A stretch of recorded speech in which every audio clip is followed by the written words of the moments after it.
las autoridades competentes que cuentan con la respectiva preparación. Además, puede representar un peligro para padres y estudiantes. Tenemos una nueva intervención, Belkis. La asambleísta Jimena Chactón. Proponente, el doctor José Serrano y todos sus integrantes. Sin embargo, me surge una inquietud. ¿Cuáles han sido los resultados de todas las acciones punitivas que se han implementado en el país, en la región y en el mundo para frenar las incidencias del tráfico y microtráfico de sustancias estupefacientes y psicotrópicas? Seguimos en una persecución interminable donde el enfoque de la normativa institucional debe cambiar radicalmente. Acto seguido, quiero realizar algunas aportaciones.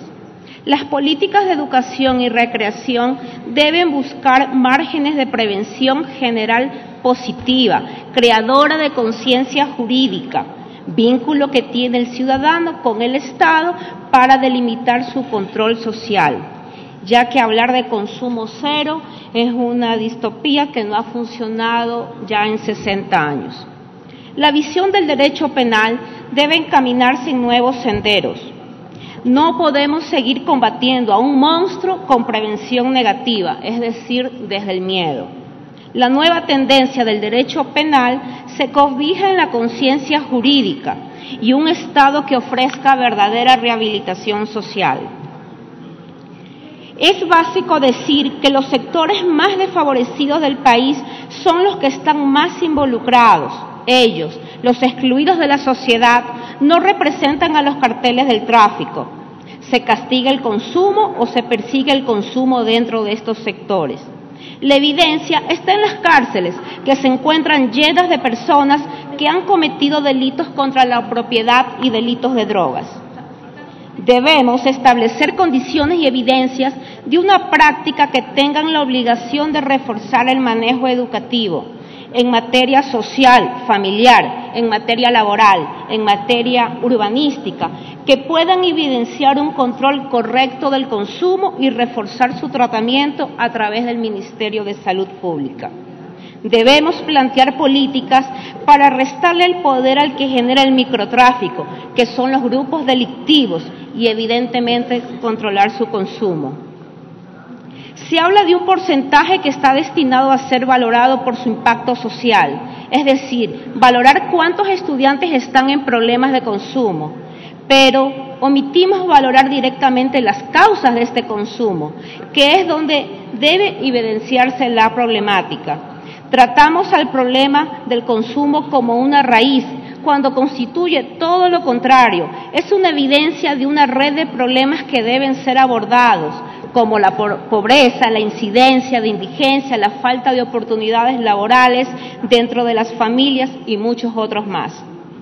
La materia de prevención debe ir de la mano con reducir índices de pobreza, que por lo general están asociadas al consumo. Evidenciar estas cifras crea alarma para forzar que debe existir más materia punitiva por parte del Estado. Con base en los criterios de economía territorial, consideramos que no todas las circunscripciones territoriales pueden tener la misma relevancia. En este sentido, es preciso entender la proporcionalidad en los datos que arrojen las estadísticas. En todo caso, los recursos deben ir enfocados en ser parcialmente financiados por el Estado como política pública general y enfocados en los planes y proyectos independientes de la realidad social de cada administración.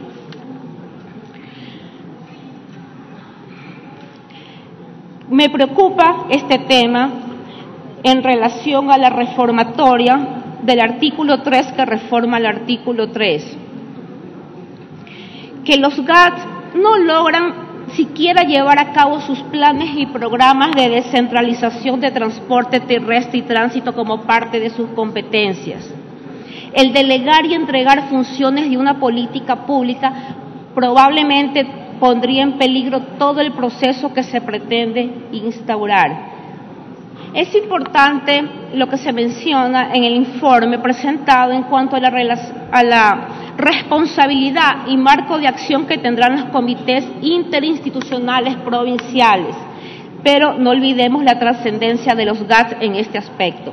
Debemos comenzar asimismo con una exigencia para que cada gobierno autónomo realice un estudio de impacto y se decida los planes de trabajo, centros de tratamiento con convenios públicos y privados, planes de prevención general positiva, campañas de expertos y reconocimiento de derechos como programas de fortalecimiento de la conciencia jurídica en la población ecuatoriana. En cuanto al artículo 4, que reforma el artículo 9, insistiré en que hay que acatar el fenómeno de raíz. Por lo tanto, es necesario que se establezca dentro de esta normativa que el Ministerio de Educación incluya en la malla curricular la creación de una materia que puede establecer el reconocimiento de las problemáticas sociales, tales como violencia de género, discriminación, consumo de drogas nocivas, incidencia de la pobreza, reconocimiento de los derechos humanos, reconocimiento de conductas penalmente relevantes, valoración de los derechos fundamentales, libertad, dignidad e igualdad. En cuanto al artículo 5, que reforma el artículo 10, quiero preguntar dónde ha quedado el papel real de los centros de educación superior como generadores de ciencia y aportes para la sociedad. Hay que buscar la participación activa de las universidades para que puedan generar los estudios necesarios de impacto dentro de cada gobierno autónomo descentralizado, dentro de cada territorio, para brindar la valoración y el protagonismo académico, para fomentar la investigación de la educación superior que es tan necesaria. Respecto al artículo 6, que entra a reformar el artículo 14, hay que lamentar que algunos medios de comunicación han caído y caen en constantes apologías al delito, al ser quienes manejan las percepciones ciudadanas. ¿Cómo podemos pedir que formen parte de campañas publicitarias de no consumo cuando nos entregan novelas de narcotraficantes que inducen a la población al establecimiento de la norma social de la violencia? Los medios de comunicación pueden controlar e inducir en la opinión pública, controlar los tipos de contenidos, no en el ámbito de la libre expresión, pero sí en el ámbito cultural, podría favorecer a decrecer la normalización de la violencia en el país y en el mundo. No se puede discutir sobre la necesidad de una norma si no se cuenta con el apoyo suficiente y rotundo para ejecutar la política pública. Se destina mayor cantidad a salarios burocráticos para sostener sistemas, cuando una oportunidad de enfocarse en el cambio del fenómeno social drogas necesita un aporte específico dentro del presupuesto general del Estado. Hay que especificar cuál es el valor discutido para que su intención de ley no sea irrisoria. Concuerdo en que este es un fenómeno socioeconómico de las drogas que merece ser tratado como una política de Estado con la indiscutible y amplia participación de los GATS.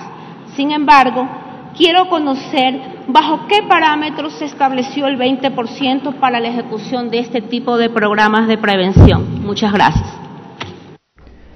Era la intervención de la asambleísta nacional Jimena Chactón.